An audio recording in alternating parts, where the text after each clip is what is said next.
Vamos a revisar ahora la presentación neonatal de algunos errores innatos de metabolismo. Estas enfermedades, si bien son infrecuentes, cuando se manejan en grupo, pues pueden afectar a uno de cada 1000 a 1500 recién nacidos y ya no son problemas tan raros. Se describen alrededor de 800 hasta 1000 enfermedades diferentes y es importante conocerlas en neurología neonatal porque la mitad de los pacientes van a debutar en edad neonatal.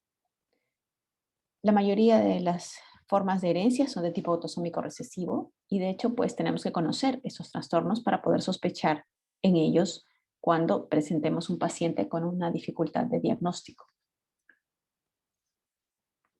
He escogido esta lámina para presentar la manera más sencilla de recordar cómo es que se produce el metabolismo de las principales moléculas en el organismo del recién nacido. Y vamos a mirar las tres grandes vías que conocemos bien, eh, la- cómo se metabolizan los azúcares, cómo se metabolizan las proteínas y cómo se metabolizan las grasas. Y digamos que esta es la manera más simplificada, más sencilla, pero probablemente también la más práctica para recordar un poco de bioquímica de nuestros primeros años de medicina. Cuando revisamos la vía principal del metabolismo de carbohidratos, vemos que el principal combustible para esta vía, la principal molécula, es la glucosa. Esta molécula de glucosa, como bien sabemos, tiene que desfosforilarse, tiene que recomponerse y luego a través de esta vía directa puede llegar a formar esta molécula que tiene tres carbonos, que es el piruvato. De hecho, también pueden haber otras moléculas que ingresen a la vía de la glucosa, como la galactosa y la fructosa, que requieren enzimas que las transformen para poder entrar dentro de esta vía. Se entiende que si estas enzimas están defectuosas, entonces van a haber acúmulos de de galactosa y de fructosa que pueden tener efectos deleterios. Al mismo tiempo, también el glucógeno es la forma de almacenamiento tisular de la glucosa. Por tanto, tiene que haber una enzima, en este caso es la alfa-glucosidasa, que deshaga estas moléculas de glucógeno para que puedan ingresar al metabolismo principal, a la vía principal de metabolismo. Todas estas reacciones ocurren en el citosol, pero una vez que el piruvato se forma, va a tener que ser introducido en la mitocondria para poder transformarse en acetilcoenzima A, que es la sustancia o la molécula que va a ingresar al ciclo de Krebs. Posteriormente, a través del ciclo de Krebs, se van a poder extraer moléculas de energía que van a saltar por la cadena respiratoria de electrones para precisamente producir estas moléculas energéticas. Esta es una vía más o menos directa del metabolismo de carbohidratos. Contamos con esta versión que es realmente muy sencilla. Y también de esa manera sencilla vamos a ver la segunda parte, que es el metabolismo proteico. En este caso, la mayoría de proteínas todas las proteínas están compuestas por aminoácidos y estos para ser metabolizados van a seguir dos caminos. El primero es la formación o su reducción a ácidos orgánicos y estos pueden también ser metabolizados hacia piruvato y nos encontramos aquí con un punto común en la vía de las glucosas y la vía de las proteínas. Por otro lado, el metabolismo proteico también va a requerir para la eliminación de algunas sustancias que se produzca, estas sustancias atraviesen lo que se llama el ciclo de la urea, cuyo metabolito principal tóxico es el amonio, el cual debe ser eliminado a través de forma de urea en la orina. Y recordamos también que algunos problemas importantes de metabolismo caracterizados por alteraciones en el ciclo de la urea pues van a llevar a una acumulación del amonio y por tanto una toxicidad aguda. El resto del metabolismo de aminoácidos va a producir también acetilcoenzima A y aquí dentro de la mitocondria es que entra directamente esta molécula al ciclo de Krebs. Otro punto en común con la vía de los carbohidratos. Finalmente, si miramos la vía de los ácidos grasos, recordamos que estos ácidos se van a tener que ir reduciendo de tamaño, moléculas cada vez más pequeñas, y estas van a ingresar a la mitocondria y van a sufrir una transformación que se llama la beta-oxidación. El producto metabólico intermediario de la beta-oxidación son las cetonas y van a dar lugar también a acetilcoenzima A y a su vez esta va a aportar sustrato para el ciclo de Krebs y posteriormente para la producción de energía con el salto de los electrones en la cadena respiratoria mitocondrial. Algo que siempre recordamos cuando hablamos de errores innatos de metabolismo es que estos son trastornos que hay que sospechar. Tenemos que hacer una labor como de detective, porque la historia siempre va a ser un poco atípica. Probablemente tengamos pacientes que nos parezcan infectados y que no lo estén, o que presenten síntomas o signos que no tengan una explicación clara. También debemos sospechar en los niños que tienen, o los bebés que presentan síntomas neurológicos recurrentes, como por ejemplo niños que tienen trastornos importantes de conciencia asociados a infecciones no tan severas. Es importante, por supuesto, tener el dato de la procedencia de los padres y ver si existe consanguinidad. Y también la historia familiar es muy relevante, sobre todo en el caso de que haya historia de hermanitos o familiares cercanos que hayan fallecido con causas no claras, ¿no? Hayan fallecido por muerte súbita o con una infección que no fue comprobada. Otra forma de sospechar los errores innatos es a través del olor corporal o de la orina particulares. Y esto pues está descrito en la literatura. Siempre que tengamos un olor corporal muy desagradable o un olor más bien diferente al habitual, el olor de la orina, por ejemplo, en la enfermedad de la orina enjaradearse es un olor más bien dulce, pues podríamos sospechar alguna enfermedad de este tipo. Esto sí requiere, por supuesto, un alto índice de sospecha, pero recordemos que si el paciente está en ayunas, puede ser que el olor no sea percibido del todo y podamos confundirnos en el diagnóstico. Si bien esto no es la regla, pero tenemos algunas alteraciones físicas, dismorfias típicas, que pueden acompañar algunos errores de metabolismo. Algunos rasgos faciales externos, por ejemplo, la forma de la frente, la forma de la cabeza en el síndrome de Zellweger, la presencia de cataratas en la galactosemia, compromiso de la piel con dermatitis y alopecia en la deficiencia de biotinidasa, y también algunas alteraciones respecto a malformaciones del sistema nervioso, como para recordar a la genesia de cuerpo calloso, que puede acompañar a la deficiencia de piruvato deshidrogenasa. Si recordamos la fisiopatología de los errores innatos, pues vemos que esta es algo sencillo. Si no tenemos la enzima que va a transformar el sustrato en el producto, podemos tener dos problemas. El primero es la acumulación del sustrato, de esta sustancia que se acumula y produce una intoxicación, o también la deficiencia del producto, que puede producir síntomas precisamente por la falta del mismo. Una tercera manera es que se pueden activar vías alternas, y estas vías alternas pueden ser por sí mismas peligrosas o también producir la acumulación de alguna sustancia que a la vez va a producir la toxicidad. Si analizamos los errores de metabolismo, podemos ver que hay tres grandes grupos de los mismos. El primero es quizás el más frecuente, la presentación por acumulación de sustancias tóxicas, lo que se llama el síndrome de intoxicación aguda neonatal. El segundo grupo son las enfermedades por déficit de energía. Y el tercero, podríamos incluir aquí los defectos en la síntesis o catabolismo de moléculas complejas, pero estas son generalmente de más lento avance, entonces no se van a presentar de forma aguda en el recién nacido, esto no es algo común. Podríamos verlos en el lactante o quizás en el niño más grande. Y aquí tenemos un cuadro donde podemos ver el curso de los diferentes síndromes y vemos que entonces la intoxicación aguda es típicamente un trastorno de las primeras semanas de vida. El déficit de energía puede ocurrir a cualquier momento de la vida.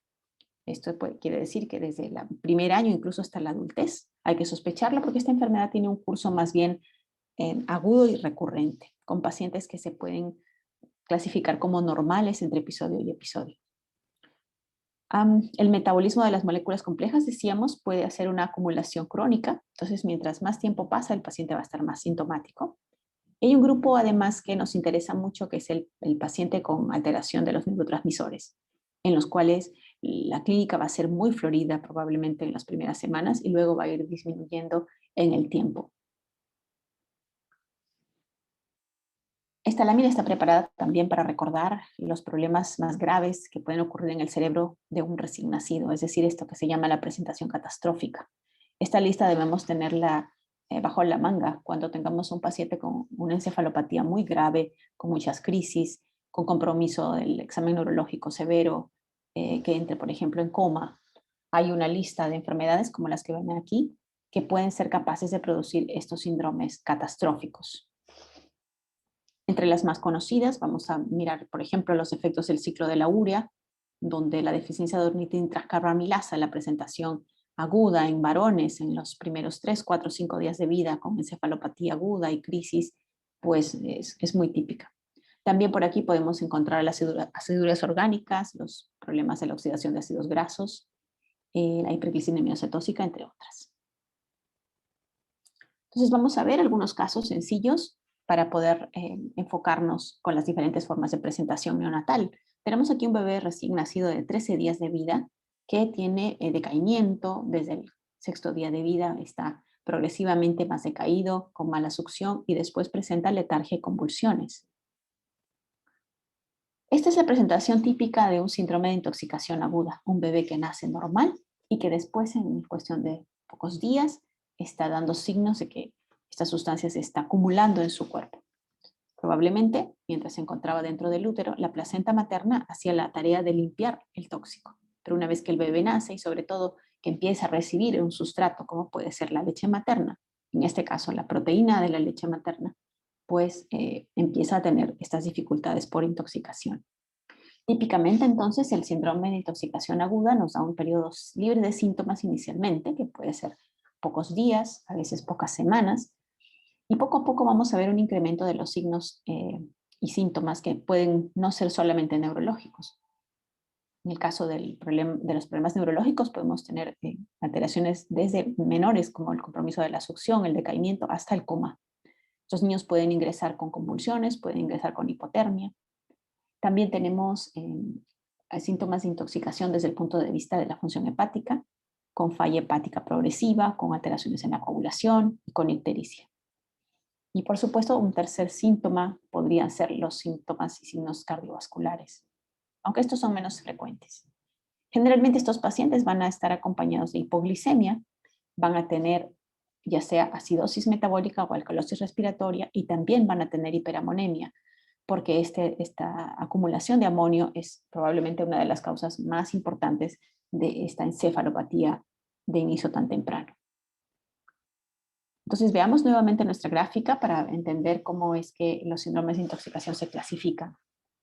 Recordemos entonces los puntos en común que tienen estas vías y empecemos con las vías del metabolismo proteico, que son probablemente las más importantes de reconocer dentro de este síndrome. Decíamos entonces que cuando hay una alteración en el metabolismo de los aminoácidos, podemos tener acumulación de amonio y también podemos tener acidemia por acumulación de ácidos orgánicos. Entonces, dentro de los grupos de síndromes de intoxicación aguda, tenemos que incluir necesariamente a las acidurias orgánicas, a las aminoacidopatías, que aparecen un paso antes del metabolismo de los ácidos orgánicos, y también a los defectos del ciclo de la urea. Aquí las pueden ver en verde en el dibujo. Cualquiera de estas alteraciones va a producir una acumulación de amonio, puede ser moderada o puede ser severa, y también va a producir en algunos casos aciduria o acidemia, y en otros, como en el trastorno del ciclo de la urea, puede producir alcalosis. En un momento veremos por qué. Por otro lado, también algunos síndromes de intoxicación aguda pueden estar en la vía del metabolismo de carbohidratos. Y mencionamos que la galactosa y la glucosa requieren de enzimas para ingresar dentro de la vía del metabolismo de glucosa. Si estas enzimas están faltando, entonces se acumularán estos dos sustratos y van a producir síntomas también. Eso quiere decir que en los síndromes de intoxicación aguda también debemos incluir estas dos intolerancias. ¿Qué hacemos con un paciente con un síndrome de intoxicación aguda? Pues tendríamos que empezar haciendo una evaluación general, una valoración inicial de laboratorio, y de hecho probablemente sospechemos algunos otros trastornos como un problema de una infección o deshidratación, pero siempre pensando bajo la manga, decíamos, en errores innatos de metabolismo, pediremos un control de glicemia y de electrolitos que probablemente a todo paciente encefalopático le pidamos, el hemograma completo y la PCR y todo lo que sea para un descarte de infección. El examen de orina debe incluir de todas maneras el dosaje de cetonas. Debemos pedir piruvato y lactato para ver precisamente los productos metabólicos que estamos buscando respecto al metabolismo proteico. Y luego hay que valorar la función hepática y renal, porque recordemos que algunos de esos trastornos van a tener asociadas estas disfunciones. La evaluación cardiológica y de las enzimas cardíacas del ecocardiograma es muy importante en los errores innatos de metabolismo. No debemos olvidarla desde el primer momento. Y por supuesto vamos a hacer un estudio adecuado de gases arteriales buscando acidosis metabólica. Y también vamos a solicitar amonio. Entonces tenemos dos tipos de presentaciones clínicas en intoxicación aguda. La primera, la encefalopatía neonatal aguda, o también que puede ser un poquito más tarde en el lactante. Y aquí podemos clasificarla en dos grandes tipos. Decíamos, si el paciente tiene acidosis metabólica o si tiene alcalosis respiratoria. Y un segundo grupo de pacientes no solo tendrá encefalopatía, sino también puede tener hipoglicemia y se puede asociar disfunción hepática o cardiopatía. ¿Qué pasa si tenemos un paciente con encefalopatía aguda y acidosis metabólica? Como su nombre lo dice, la acidosis va a ser resultado de una acumulación de ácidos orgánicos. En este caso, típicamente entonces tendríamos que ver un cuadro de un niño que parece ingresar deshidratado, vomitando en forma frecuente. Esto es para una compensación de la severa acidemia que tiene. Y nos puede confundir, nos puede dar la impresión inicial de que tiene una obstrucción intestinal. Se pueden confundir estos niños con pacientes, por ejemplo, con estenosis de píloro, porque pueden venir en la segunda o tercera semana con un síndrome emético que nos puede confundir. Estos pacientes van a ser los del grupo que van a tener olores particulares en la orina. Eso quiere decir que tenemos que esmerarnos un poco en obtener una adecuada muestra del pañal para poder percibir este olor si es que estamos sospechando una aciduria orgánica. Podemos deducir a través de la figura que vamos a encontrar en el laboratorio. Pues lo primero es que vamos a tener una reducción en los valores de glicemia. Vamos a tener acidosis metabólica, que puede ser moderada o severa. Y algo que es muy importante en las aciduras orgánicas es que vamos a encontrar cetonuria. Mientras más masiva, podemos encontrarla en las aciduras orgánicas y también en la deficiencia múltiple de carboxilasas. ¿Qué pasa cuando un paciente tiene acidosis metabólica, hipoglicemia y no produce cetonas? Esto nos implica que la vía alterna del metabolismo, que es la oxidación de ácidos grasos, está ausente. Entonces podríamos sospechar de esa manera algún problema por esta vía, ¿no?, que va a generar cetonas como una alternativa a la vía que está fallando. Entonces sospechamos en este caso de efectos de oxidación de ácidos grasos.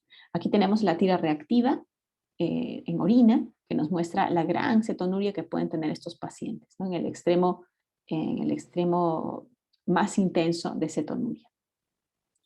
Decíamos que los pacientes que tienen este tipo de trastornos, aciduras orgánicas, pueden tener un compromiso moderado, leve y uno muy severo. Y esto va a depender de la presentación clínica. Si hay una gran deshidratación, una gran acidosis, una hiperamonemia un poco más intensa, gran hiperlactacidemia, pues el bebé va a parecer un niño muy comprometido, muy deshidratado, que viene en muy mal estado. Mientras tanto, los pacientes leves pueden lucirnos relativamente mejor y parecer más bien pacientes con algún episodio menor de deshidratación. Entonces tengamos mucho cuidado con estos niños que tienen apariencia de deshidratados, pero que no tienen precisamente esa evolución. También tenemos un grupo de pacientes con encefalopatía aguda que presentan acidosis láctica. Estos pacientes pueden tener eh, una serie de trastornos que generalmente nos van a revelar que hay alteraciones en la gluconeogénesis y también puede ser, como vemos aquí en la gráfica, alteraciones a nivel mitocondrial en la cadena respiratoria o en la metoxidación de ácidos grasos. También hay síndromes con hiperlactacidemia secundaria y esto se puede ver, por ejemplo, en algunos recién nacidos que presentan intestino corto. Es muy importante aquí tener seguridad de los valores de piruvato, lactato, incluso vamos a requerir muestras de líquido cefalorraquídeo para poder confirmar el diagnóstico. Quizás la emergencia más grande que tenemos en cuanto a errores de metabolismo es la hiperamonemia. Estos son pacientes que van a venir con una encefalopatía aguda, de muy rápida evolución, muy severa, y son niños que además pueden ingresar con inestabilidad hemodinámica, con problemas importantes en la coagulación, con apnea y también con crisis epilépticas a repetición. Cuando examinamos el laboratorio en estos pacientes, podemos encontrar un hallazgo muy particular, que es la alcalosis respiratoria. Estos niños no van a estar acidóticos, sino que más bien el centro respiratorio tiene una alteración por la presencia del amonio y van a tener esta presencia de alcalosis que es tan distintiva. Generalmente también en los pacientes con encefalopatía por hiperamonemia, ellos pueden tener valores de amonio mucho más altos que los que podemos encontrar en las otras patologías. Recordemos que en todas hay compromiso del metabolismo proteico, pero en estos casos los valores de amonio van a ser mucho más altos. Y aquí tampoco hay cetonuria. Entonces, estamos hablando de un trastorno muy serio, generalmente muy adverso. Los pacientes que hemos tenido siempre han sido niños que han requerido un manejo especializado para la remoción del amonio. Generalmente esto implica, por ejemplo, diálisis peritoneal o hemodiafiltración. Estos son trastornos que tienen una alta mortalidad y también una importante morbilidad. Quizás nuestro punto más importante es que la familia llegue a saber el diagnóstico del bebé para poder hacer después un consejo genético adecuado. Es todo un reto el manejo de la hiperamonemia y quizás nuestro concepto más importante es que si estamos sospechando un trastorno como este, pues la determinación del valor es urgente. Para todo bebé en el cual no tengamos la causa clara de la encefalopatía, deberíamos solicitar un valor de amonio.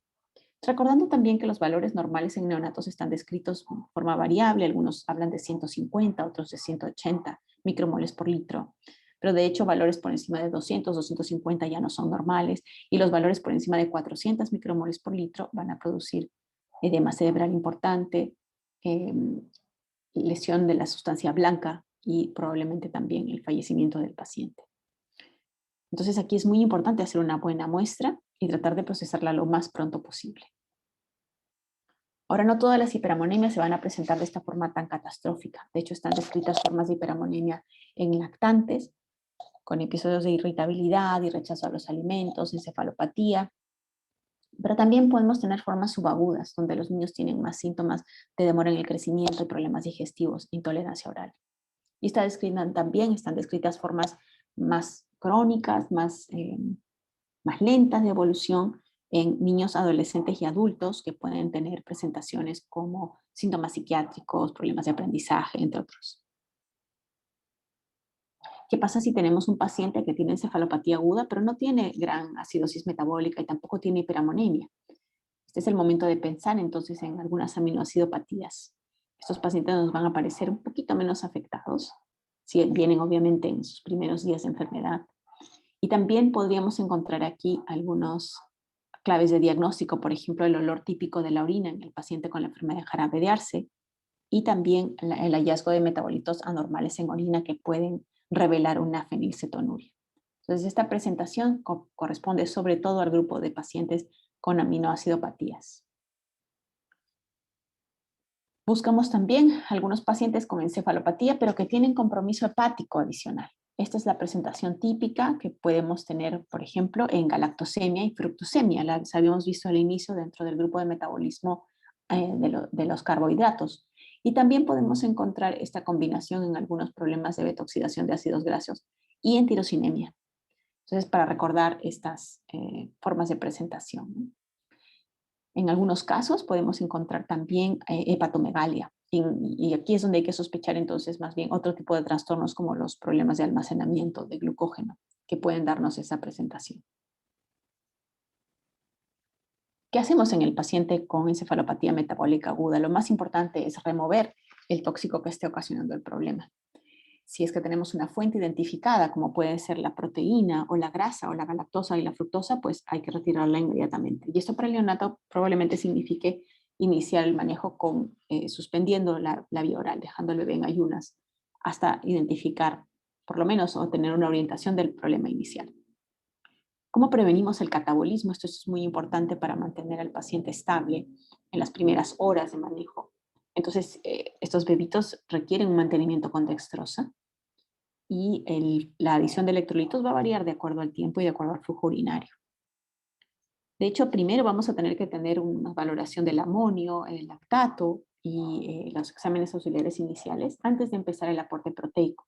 Pero de ninguna manera este paciente debe quedarse sin aporte. Probablemente ya para el segundo o tercer día, con algunas pruebas iniciales resueltas, podamos empezar el aporte proteico, pero a dosis de medio miligramo por kilo por día, apenas con aminoácidos esenciales, muy lentamente para ver la tolerancia del bebé. Si hemos descartado problemas de oxidación de ácidos grasos, pues podemos iniciar lípidos lo más temprano posible. En el caso de hiperlactoacidemia, quizás lo más importante es corregir la acidosis. Esto significa el manejo de volúmenes, hidratar al bebé, no de una forma súper enérgica, pero sí en horas, usando glucosa al 10%. Pero si es una deshidratación severa, pues sí tenemos que ser más enérgicos y considerar el uso de bicarbonato si es que las medidas iniciales no han mejorado la acidosis. En algunos casos también es necesario usar insulina. Y recordemos que cuando hay hiperamonemia severa es el momento de considerar el uso de algunos suplementos vitamínicos. Los que tenemos nosotros disponibles a la mano son la L-arginina, que se debe dar en una dosis de 300 o 700 miligramos por kilo por día. Y aquí tenemos un cuadro donde están los cofactores que podemos emplear, a veces como prueba terapéutica, para poder manejar las encefalopatías agudas. En algunos casos vamos a emplear biotina. Para los trastornos de ácidos grasos y aciduras orgánicas podemos recomendar carnitina. Y dependiendo de qué otros trastornos tengamos, vamos a tener que agregar algunas otras moléculas específicas. Por ejemplo, en algunos pacientes con enfermedad de orina con olor a jarabe de arce, estos pueden tener una respuesta a tiamina. Por tanto, se incluye en el tratamiento regular de todos estos niños. Y también, como existen epilepsias dependientes de piridoxina, probablemente en toda epilepsia resistente al tratamiento veamos que se le añade piridoxina.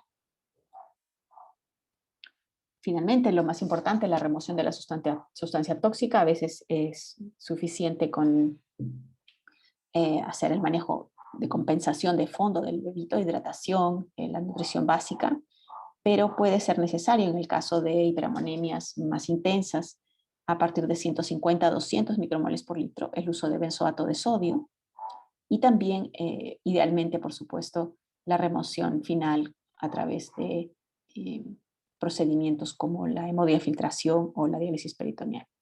En nuestro país no está disponible el fenilbutirato, que sería la solución transitoria ideal para el paciente con hiperamonemia. Tengamos mucho cuidado en los medicamentos que proporcionamos a los bebés con sospechas de padecimientos de metabolismo, recordando que, por ejemplo, ácido valproico es un medicamento que puede producir por sí mismo una encefalopatía que puede simular el síndrome de Rayet, puede simular una hepatopatía aguda. Entonces, obviamente, no lo vamos a sugerir de primera intención. Y también hay que tener precaución con los niveles de fenitoína y otros anticonvulsivantes. Decíamos que las medidas finales, aquí vamos a tener que tener la colaboración de otros especialistas para realizar hemodiafiltración. Si tienen disponible en la unidad ECMO, también podría ser útil si el amonio tiene valores muy altos. En algunos casos hemos tenido que recurrir, por ejemplo, a exsanguinotransfusión o que su efectividad es baja, porque los valores pueden ser muy altos en el inicio, sobre todo les decía en pacientes con trastornos de ciclo de urea que tienen una grave encefalopatía asociada a niveles muy altos de amonio. Veamos ahora el segundo caso. Este es un caso de un trastorno recurrente en el que vemos una niña, esta ya no es una recién nacida, pero esta niña tuvo un episodio de diarrea y vómitos, pero durante este episodio se deteriora, pierde la conciencia y tiene crisis. Es hospitalizada y poco tiempo después se recupera sin dificultad. Revisamos la historia y encontramos que esta niña tuvo un episodio similar a los 10 días de vida, cuando tuvo una infección urinaria. También entró en coma por 2 días, pero salió de alta completamente asintomática. Esta historia de recurrencia de síntomas neurológicos, entonces, nos debe hacer sospechar que puede haber algún problema precipitado por alguna circunstancia, como en este caso ha sido el ayuno o la enfermedad. A veces la fiebre, alguna infección concomitante, hacen que algunas vías alternas se activen, es lo que está pasando en este caso, y tengamos estas respuestas tan anómalas a una infección común. Entonces, ¿qué ocurre con estos pacientes que tienen crisis de síntomas precipitados por circunstancias como estas? Cuando el organismo requiere un poco más de energía, en presencia de infecciones, de ayuno, de fiebres, circunstancias extraordinarias, pues falla. Y esto puede ocurrir a cualquier edad. En este grupo de enfermedades, que son los síndromes por déficit de energía, pues los síntomas pueden ocurrir literalmente a cualquier edad. Puede ser en un recién nacido, con una demanda energética por infección, como puede ser un adulto, por ejemplo, durante una práctica de ejercicio intenso o de ayuno prolongado. Estos pacientes pueden tener síntomas neurológicos inexplicables y recurrentes, ¿no? Y generalmente estos trastornos la conciencia, van a acompañarse además de alteraciones metabólicas como acidosis metabólica importante, hipoglicemia e hiperlactacidemia. Entonces, estas vías que se requieren activar para suplementar al organismo de energía extra se ven afectadas, y esto puede producir esos momentos en los cuales el aporte energético cae completamente. Esta es la presentación de las glucogenosis, los efectos en la gluconogénesis, las acidemias lácticas congénitas, que es un grupo raro de enfermedades donde la hiperlactacidemia es una característica. Hablamos también al inicio sobre los trastornos de la oxidación de ácidos grasos que pueden llevar a esta presentación también. Y también podemos encontrar a las enfermedades mitocondriales. ¿Cuál será el tratamiento en estos casos? Lo primero es obviamente proporcionar energía directamente en forma endovenosa a través de glucosa. Pero por supuesto el segundo gran grupo de medidas es el control de las desencadenantes. Si analizamos un poquito lo que ocurre en un paciente que tiene crisis de síntomas precipitados por ayuno o enfermedad, lo que podemos encontrar es que los órganos que requieren más energía para funcionar suelen fallar y darnos la clave diagnóstica. Si pensamos, por ejemplo, en el músculo cardíaco, que requiere una gran cantidad de energía para su funcionamiento, pues se entiende por qué estos niños pueden tener miopatía, cardiomiopatía o presentarse como bebés con insuficiencia cardíaca. Los músculos oculares tienen también una gran carga energética, una gran cantidad de mitocondrias por gramo, y eso lleva a que ocurran movimientos oculares anormales que pueden también ayudarnos a entender por qué estos pacientes presentan estas crisis. Por supuesto, el grado extremo de la falla energética es la encefalopatía severa con coma. Y también deberíamos sospechar esos trastornos en aquellos casos en los cuales encontramos a los bebés que han sufrido muerte súbita o que han tenido algún tipo de trastorno respiratorio o shock de causa no explicada. Esto es lo que deberíamos buscar en estos pacientes. Por supuesto, si hay una causa precipitante como la fiebre, el ayuno, el ejercicio o la infección, pues tenemos bastante más argumentos para sospechar. ¿Qué hacemos entonces con los trastornos de ácidos grasos, que son los que pueden presentarse de esta manera y que van a acompañarse de acidosis metabólica, hipoglicemia? Recordemos que en el examen de orina aquí no va a haber cetonuria, es decir, no va a haber la producción de este metabolito intermediario que se puede detectar fácilmente en una tira reactiva en orina. A diferencia de las acidurias orgánicas, aquí no hay activación de esta vía y por tanto no va a haber cetonuria. O sea, puede ser una forma de hacer el diagnóstico de los problemas de oxidación de ácidos grasos.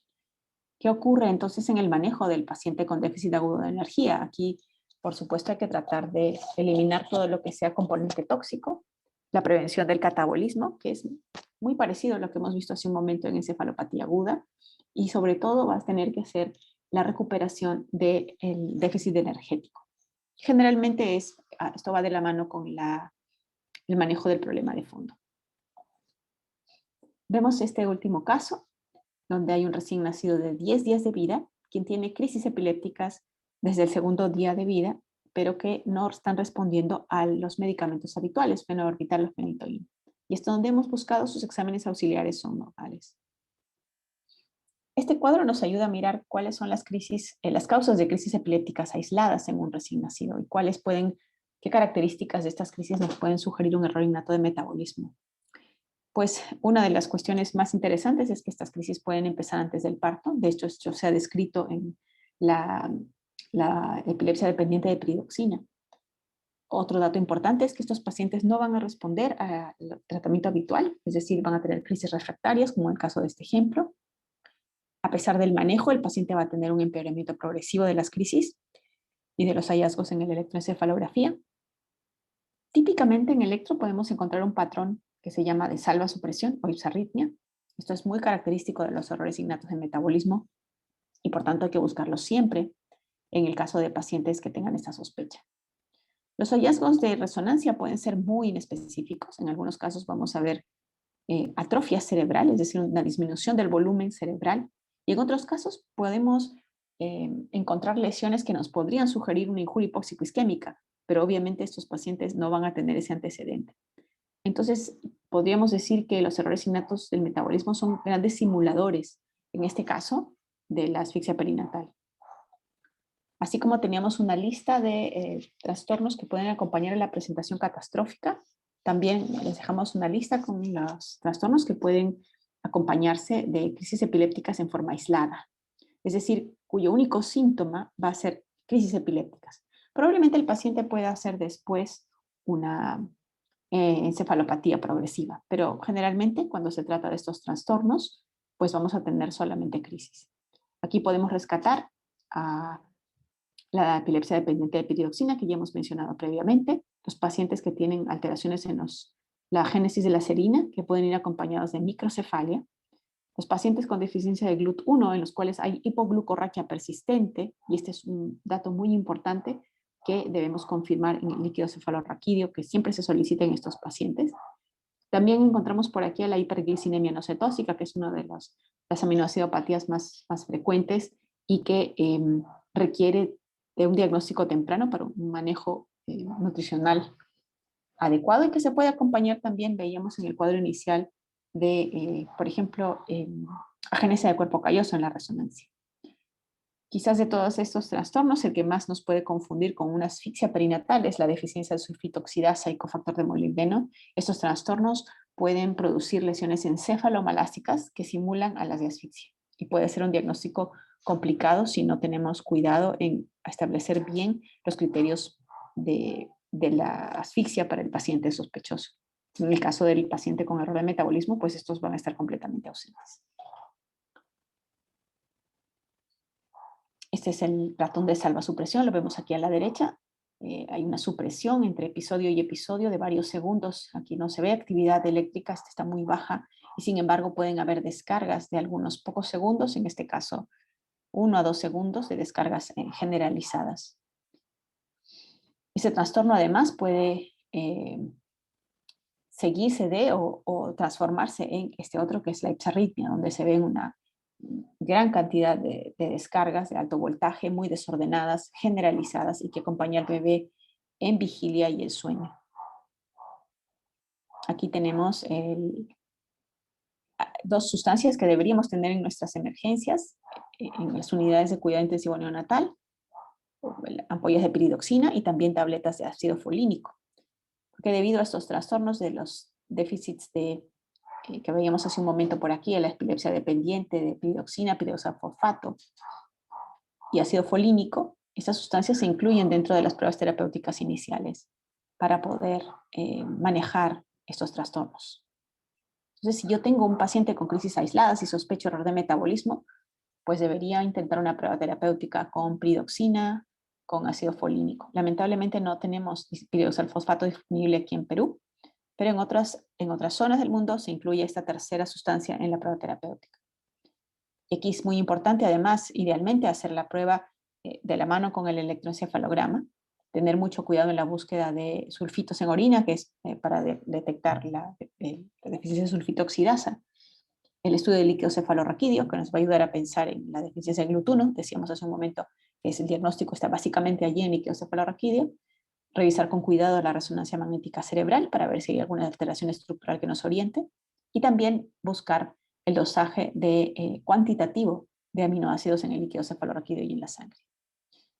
Y por supuesto, si con todo esto no tenemos claro qué es lo que está ocurriendo, pues iremos ya al siguiente paso, que son los estudios genéticos o pruebas dirigidas según la sospecha clínica del paciente.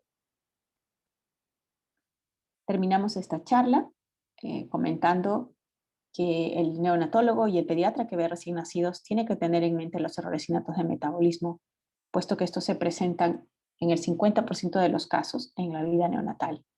Siempre debemos considerar el diagnóstico en pacientes que tienen encefalopatía aguda o que tienen crisis refractarias al tratamiento. Como hemos visto ahora, estos son los dos síndromes en los cuales se pueden presentar estos errores innatos de una manera más frecuente. No nos tenemos que concentrar solamente en la afectación cerebral, porque estos errores innatos de metabolismo son enfermedades sistémicas, por supuesto, y pueden tener compromiso hepático, cardiovascular, renal, de la coagulación, entonces hay que valorar al bebé como un todo. No olvidemos un buen estudio inicial de laboratorio, no olvidemos pedir amonio en todo paciente encefalopático donde yo no conozca la causa y no la pueda determinar de primera intención, y también un examen completo de orina donde se pueda ver el estado de la cetonuria. Otro concepto muy importante que aprendimos en esta charla es que la hiperamonemia severa es una emergencia médica. Eso quiere decir que este paciente debe ser ingresado a la unidad de cuidados intensivos lo más pronto posible, se debe iniciar la remoción de los tóxicos, se debe suspender la vía oral y empezar el manejo de soporte a la brevedad, porque este es un trastorno que puede llevar a una enorme mortalidad.